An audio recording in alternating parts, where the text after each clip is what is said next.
পুজো মানেই নতুন জামা, ঠাকুর দেখা, হই হুল্লোড় আর তার সাথে জমিয়ে খাওয়া দাওয়া মাস্ট। বাঙালি মানেই নবমীর দুপুরে মাটন ইজ ম্যান্ডেটারি। তবে এবার ট্রাই করে দেখুন মাটন দিয়ে তৈরি ঐতিহ্যবাহী এক অনবদ্য রেসিপি।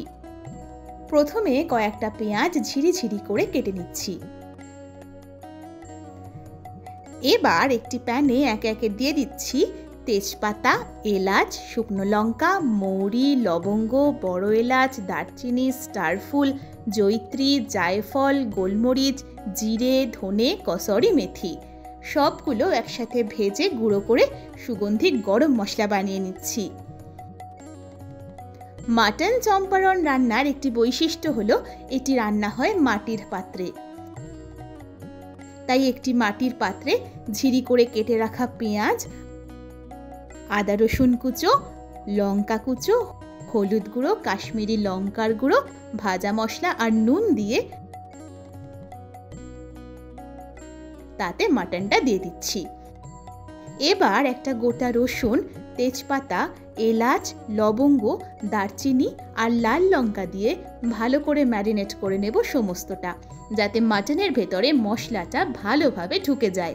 নবমীর লাঞ্চটা জমিয়ে করতে হবে তো নাকি?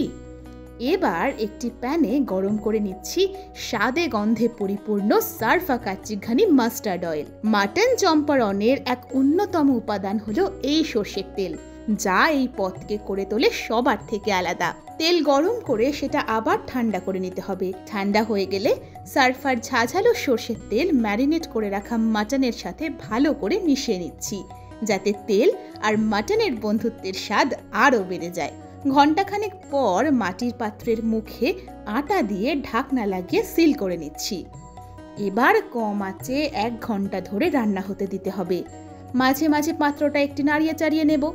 সবটা মিলিয়ে অদ্ভুত সুন্দর একটা গন্ধ ভেসে আসছে নাকে।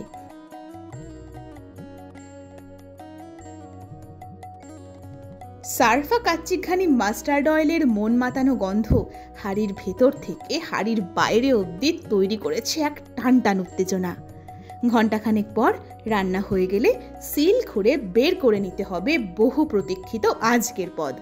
ভাবুন তো, আকাশে শরতের মেঘ, মনে পুজো পুজো রব আর কাঁসার থালায় ধোয়া ওঠা গরম ভাত, তার সঙ্গে নবমীর শো স্টপার মাটন চম্পারন। কি নবমী সর্টেড তো? পুজো ভালো কাটুক সব্বার। শুভ শারদিয়া।